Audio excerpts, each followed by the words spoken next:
Good afternoon, I'm Laurie Baldassi and you're watching MediaPlex Live at 1.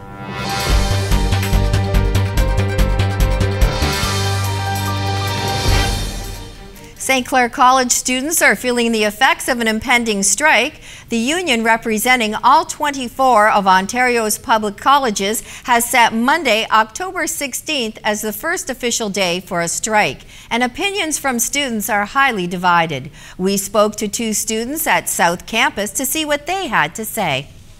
I look at it as a positive thing. I look at it as the students and faculty are going to have some sort of time off. You know, the students are going to be losing out on the education. Like, that's the big thing. You know, if we lose out on too much education, we're going to lose our semester, and you know that's not good for anybody. So hopefully, you know, they can come to an agreement and you know get something resolved for you know the union.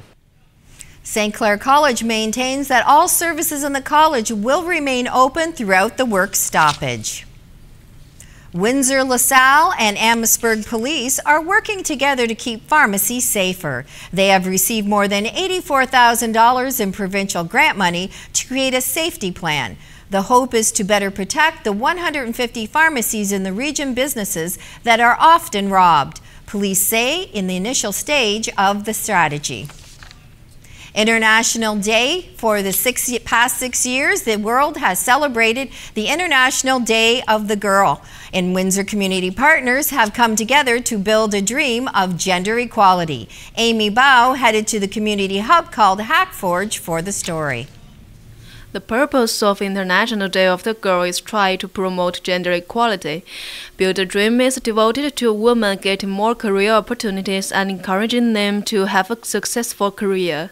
At Hackforge this past Wednesday, the focus is on the next generation. Tessa Vanzetta brought her children. So we're here to support We Build a Dream and just to help the ladies here who've created the whole campaign, share it, make sure girls are more aware of what they can be when they grow up and that they can do whatever they want to do. The board chair of Build a Dream, Laurie Harrison, wants girls to think about career they might never consider. Build a Dream is an opportunity for us to empower young women to consider careers in STEM, science, technology, engineering, and math, skilled trades, and law enforcement. And today we just launched our I Dream to Be campaign, where we showcase all these young women pursuing dressed up in different occupations to really help empower the future generation. The 5th annual event of Build a Dream will happen on November 2nd. It's a chance to connect with employers and hear from successful women in Windsor and Essex. For more information, check webuildadream.com. For MediaPlex News, I am Amy Bao.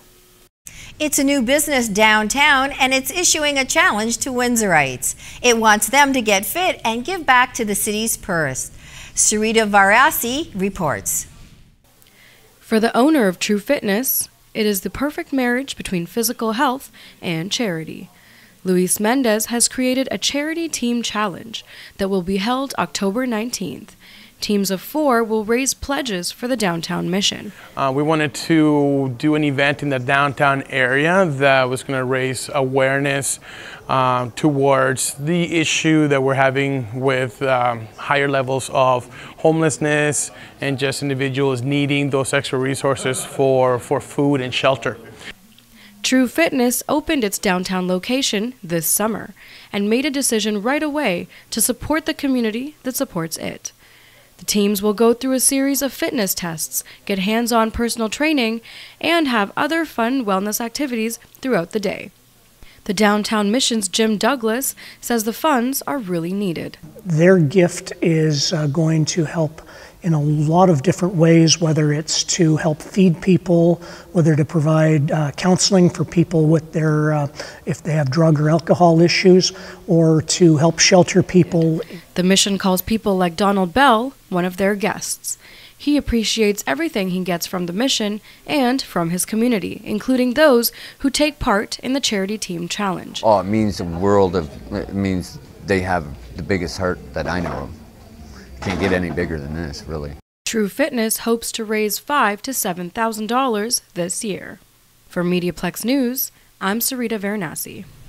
They are a dedicated bunch, crafters, who make crafts for fun and sometimes a good cause. Ivy Lee has this story. Peter Gilbert is just one of the crafters here. This is the Windsor King Club's annual craft show. These artisans are proud of their own work. That's Red Raven Flutes over here in Canada, eh? That's redravenflutes.ca.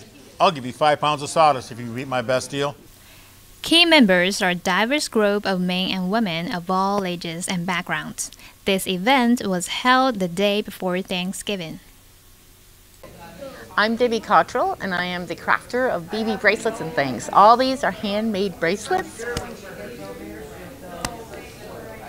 Peyote stitch and crocheted beads, hand woven. I have lots of Swarovski, delicas, and everything is done by myself. Organizers say they raised about $300, and the reasons have fun too. That is a good way to raise funds and also encourage our local artisans to expand their crafts and get some business for themselves. Serving the community's greatest needs, by doing so, members experience the satisfaction and fulfillment that comes with personal involvement. For MediaPlex News, I'm Mai Bailey. They say absence makes the heart grow fonder. St. Clair College has put this to the test, revealing the contents of its time capsule installed 20 years in this year. It was sealed back in 1997 as part of the college's 30th anniversary. Now in its 50th year, it was opened Wednesday. Jody Cloutier was a student on student council in 1997. I think that students are always students. I just think that the technology changes and some of the newspaper that we called it the Saint, that's all online now, so there's no more actual paper where you open it and look at it. The importance of it is to look back and see that in 20 years how much different the college experience can become. And I think that's really cool. We have the time capsule event wasn't only to look back at the past. A new time capsule was installed with many gadgets from the present. Students and the public can look forward to the reveal of this new capsule in the next 25 years, in the year 2042. Windsor activist John Litke passed on the turkey this Thanksgiving and picked up a paint can to wipe off hate-filled graffiti throughout the city. I spoke with John on what inspired him to take on this task. And John did something really inspiring over the Thanksgiving Day weekend, and he's here to tell us a little bit about how he made hate be quiet for just a bit.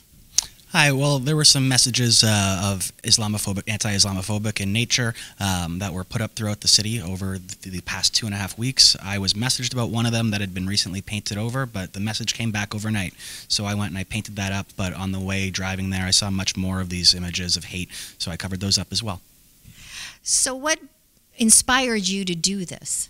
Hatred has no place in our community. It can't stand. We all need to do our own part to ensure that we wrote it out. I come from a Jewish background, so I can't stand to see messages of oppression against minorities, and I would hope that others would do the same for me. And who is your partner in this? I met up with a great young man, Ahmed Khalifa, who attends the University of Windsor, and we both painted one of the underpasses on Huron Church. We saw some hatred. We covered it up. Ahmed's a great man. And do you think that you being inspired by covering this up, will there be a reverb of that through the community? Well, I hope that these messages don't come back first and foremost, but if someone else does see something, I would hope that they pick up some paint, cover it up, call 311, and call the police and register a complaint.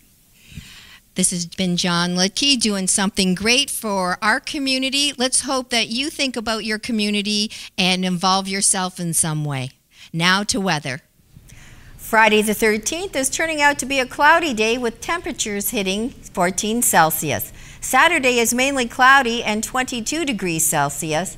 And running weather on Sunday, well, if you're part of the annual Detroit Free Press Chemical Bank Marathon, it's not looking so great. You have a risk of thunderstorm with the high of 22 Celsius. Thanks for tuning in. I'm Laurie Baldassi, and you've been watching MediaPlex Live at 1.